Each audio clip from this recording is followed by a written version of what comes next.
जय हिंद दोस्तों, सैनिक समाचारों में आपका हार्दिक स्वागत है। सबसे पहले बात करूंगा हेडलाइंस की। जंतर मंतर से सीधा आह्वान, सरकार को चेतावनी, वन रैंक वन पेंशन नहीं है मंजूर, फिर धरना प्रदर्शन की तैयारी। और मैं बात करूंगा 28 लाख का एरियर मिला सिपाही को, आखिर क्या है मामला। पूर्व सैनिकों ने कलेक्टर ऑफिस के आगे धरना प्रदर्शन और सबको पानी पी पी के कोसा। वीर नारी हो, एक्स सर्विसमैन हो, उनके साथ नहीं हो रहा है न्याय।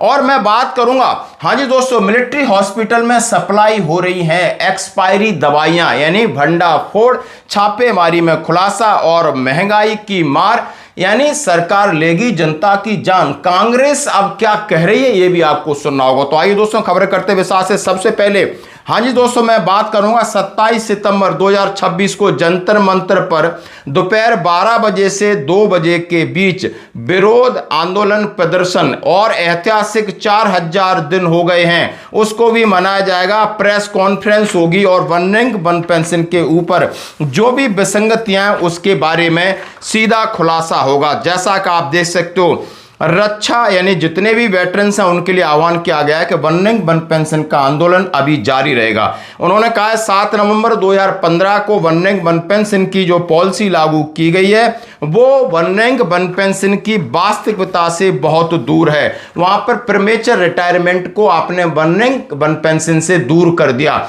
उसके साथ वन रैंक 5 पेंशन 6 पेंशन बन गई है। उन्होंने कहा है सीधा सीधा कि आप देख सकते हो वन रैंक वन पेंशन 1, 2, 3 3 संस्करण हो चुके हैं। सूबेदार की अभी तक पेंशन नहीं बढ़ी है। ये कौन सी वन रैंक वन पेंशन है? और किसी को यानी जेएसयू जवानों को कोई फायदा नहीं हो रहा है। इस प्रकार उन्होंने कहा अभी आंदोलन जारी रहेगा। सैनिकों को आंदोलन को आगे बढ़ाने, बल्कि पूर्ण आरोपी दिलाने के लिए, दबाव बनाने के लिए जंतर मंतर पर दिल्ली में एकत्रित होना है। माननीय प्रधानमंत्री जी ने 15 सितंबर 2023 को रेवाड़ी में पूर्व सैनिक रैली में जो बयान दिया था, बल्कि पूर्व सैनिक उनके परिवारों से उन्होंने कहा है कि जो पूर्ण वो आरोपी मिलेगी वो सभी को लाभ मिलेगा और ये वादा याद दिलाना है। और अपील करता आप देख सकते हो मेजर जनरल सतवीर सिंह, सेना मेडल, सेवानिवृत्त सलाहकार, आप देख सकते हो इनका फोन नंबर। यानी वन रैंक वन पेंशन को लेकर के फिर जंग शुरू हो रही है। वादे याद दिलाने रहने होंगे,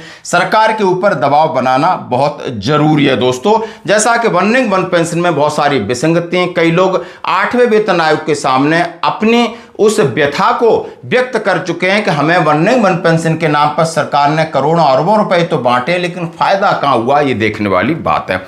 अब मैं बात करूंगा 28 लाख का एरियर। 1965 भारत पाक युद्ध में देश की रक्षा करते हुए बलिदान सिपाही मदन सिंह की वीरांगना देवली देवी को लगभग 6 दशक बाद बड़ी आर्थिक राहत मिली। भारतीय सेना सैनिक कल्याण विभाग के संयुक्त प्रयासों से उनके खाते में पहली किस्त 28,45,000 रुपए जमा हुए। देवली देवी ने बताया कि उनके पति 7 सितंबर 1965 को भारत पाक युद्ध के दौरान वीरगति को प्राप्त हुए थे। उन्हें अब तक पारिवारिक पेंशन मिलती रही, लेकिन भारत सरकार से युद्ध में बलिदानियों की समीक्षा तथा लंबित प्रकरणों के निस्तारण से चलाए गए विशेष अभियान के तहत उनके मामले का पुनरीक्षण किया गया। जैसा कहा गया था, आपने देखा होगा कि जिन लोगों ने युद्ध में हिस्सा लिया है, शहादत हुई है, उनको एक कंपेंसेशन के तरीके लिए लाखों रुपए मिलना था, तो इन्हें 28,45,000 मिल गए। भारतीय सेना जला सैनिक कल्याण पुनर्वास कार्यालय के लेफ्टिनेंट कर्नल वेद प्रकाश जोशी, सेना मेडल, सेवानिवृत्त, कुमाऊं रेजिमेंट और OIC PCD प्रयागराज के समन्वित प्रयासों से यह राशि जारी की गई है। बताया गया कि लगभग इतनी ही दूसरी किस्त में अभी मिलना बाकी है, यानी 28 लाख और मिलेंगे। तो आप समझ सकते हो, लगभग आप समझ सकते हो 60 साल के बाद यानी 60 लाख के आसपास इन्हें एक कह रहे हैं कि इनको एक राशि दी जा रही है। तो दोस्तों ऐसे मामले जो कि सेना के सबके सहयोग के साथ इनको न्याय मिला। धन्यवाद। अब मैं आपके सामने रख रहा हूं पूर्व सैनिक, जहां पर आप देख सकते हो ये ग्वालियर चंबल संभाग के पूर्व सैनिक हैं।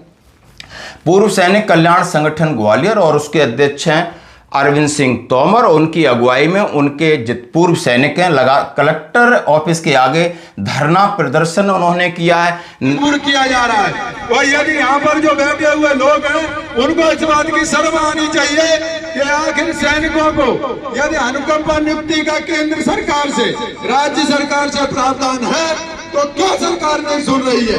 ये मध्य प्रदेश के मुख्यमंत्री जी को, यहाँ का जो प्रभारी मंत्री हैं उनको इस बात का ज्ञात होना चाहिए, बार बार अवगत कराने। भारत माता की जय, भारत माता की जय, भारत माता की जय। तो इसके बारे में अवगत हो ही चुका होगा, इसके तहत यहाँ धरना प्रदर्शन पता चलेगा अभी नहीं। मैं आपको बता देता हूँ, ठीक है, आपको पहले बता देता हूँ। 2000 में शौर्य चक्र सम्मान कल्याण सिंह तोमर भरोसा गांव के रहने वाले पीछे नहीं हटते हैं, कभी भी अपने जीवन का बलिदान देने के लिए सदैव तत्पर रहते हैं।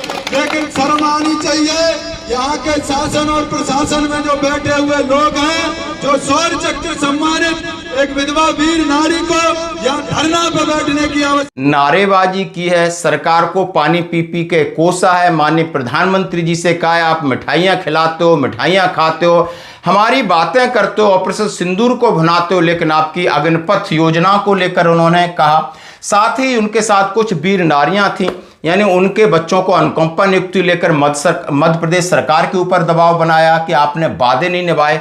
उसके साथ जो पूर्व सैनिकों को मिलने वाला रिजर्वेशन है वो किसी तरीके उन्होंने खत्म कर दिया है। इन सब मांगों को लेकर उन्होंने एक मांग पत्र वहां पर दिया और साथ ही आप देख सकते हो और यहाँ वयोवृद्ध सैनिक बलबीर सिंह तोमर और कई सैनिकों ने काफी भारत माता की जय, वंदे मातरम अनुशासन में रहते हुए अपनी बातें रखी और अपनी वेदना व्यक्त की। साथ ही अंत में उन्होंने जनगण मनगण राष्ट्रीय गान के साथ अपना धरना प्रदर्शन समाप्त किया। धन्यवाद दोस्तों। अब मैं बात करूंगा मिलिट्री हॉस्पिटल में जो दवाइयां भेजी जा रही हैं वो एक्सपायरी हैं और वहां पर आगरा के अंदर एक इतना बड़ा स्काम, इतना बड़ा ग्रोह है, इतने बड़े गोदाम में दवाइयां मिली जो कि फौज को दवाई सप्लाई होने वाली थी, उसमें एक्सपायरी डेट को मिटा करके नई डेटें लिखी जा रही। लगभग 30 करोड़ की दवाई इंसुलिन जिनके ऊपर एक्सपायरी डेट हटा करके नया निकाला जा रहा है। 3 करोड़ से अधिक दवाइयां छापामारी में मिली, यानी ये सैनिकों की जान के साथ खिलवाड़ हो रहा है, आप ये देख सकते हो। अब मैं बात करूंगा महंगाई की। लगातार महंगाई यानी डीजल और पेट्रोल और गैस पे बढ़ रही, इससे पूरा देश त्रस्त है। अब कांग्रेस को मौका मिला है और कांग्रेस कह रही है आखिर कहां गए इनके वादे और कहां गए इरादे। आप इस सरकार के लिए एक मेढक हैं। जी हां, बॉइलिंग फ्रॉग सिंड्रोम का नाम आपने सुना है ना। वही मेढक जो उबलते पानी में जब डाला जाता है तो वो कूद कर उछल कर भाग जाता है। जनता अभ्यस्त हो जाएगी, लेकिन जनता की जेब पर डाका डाला जा रहा है और जनता ये बखूबी समझती है। जनता ये भी समझती है कि जब वैश्विक दाम कम हुए थे तब आपने जनता को राहत नहीं दी थी, तब मुनाफाखोरी करी थी, और अब जनता का गला रेत रहे हैं। उसको उस मेढक की तरह उबलते पानी के बजाय गुनगुने पानी में डालकर धीरे धीरे तापमान बढ़ा रहे हैं। जनता पर महंगाई की जो मार आप कर रहे हैं उससे जनता त्रस्त है, परेशान है, और इतना आक्रोश है जनता में जिसका आपको अंदाजा नहीं है मोदी जी। अब ये एशिया संकट की बात कर रहे हैं, युद्ध की संकट की बात कर रहे हैं। उन्होंने कहा है पिछले 12 साल में 38% पेट्रोल बढ़ा है और 62% डीजल बढ़ा है, जैसा कि अभी 10 दिन में चौथी बार बढ़ा है। और उन्होंने कहा है, आप देख सकते हो कि दिल्ली के अंदर 102 रुपए और मुंबई में 112, कोलकाता में 113, ये आपका डीजल पेट्रोल के भाव हैं। अब इनको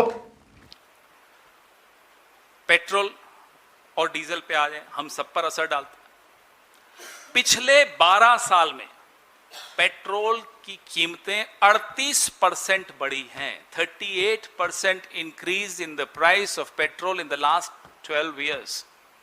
नमस्कार। सरकार के ऊपर प्रहार करने का मौका मिला है और इस तरीके से आप कांग्रेस पार्टी के नेता किस तरीके से प्रेस कॉन्फ्रेंस करके सरकार को घेर रहे हैं और आम जन की जो समस्याएं, चिंताएं वो सरकार को अवगत करा रहे हैं। धन्यवाद। नमस्कार। आज एक ऐसे मुद्दे पर जो आपको, हमें, भारत के हर आम नागरिक को प्रभावित करता है, मैं आज प्रेस वार्ता करने जा रही हूं।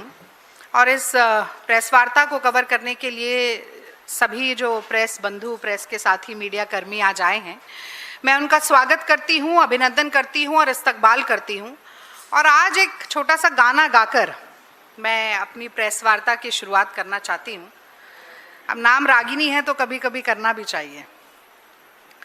तो ऐसे अच्छे दिन किसी के भी ना आए, ऐसे अच्छे दिन किसी के भी ना आए, महंगाई आसमां को छूती जाए, पेट्रोल डीजल भी सेंचुरी लगाए, ब्रेड दूध के भी लाले पड़ जाए, सिलेंडर में गैस ना भरवा पाए, सोने चांदी पे भी टैक्स लगाए, कि जीना तो मुहाल हो गया, कि जीना तो मुहाल हो गया, महंगाई का भूचाल हो गया, अच्छे दिन का अकाल हो गया, झूठ बोलिए।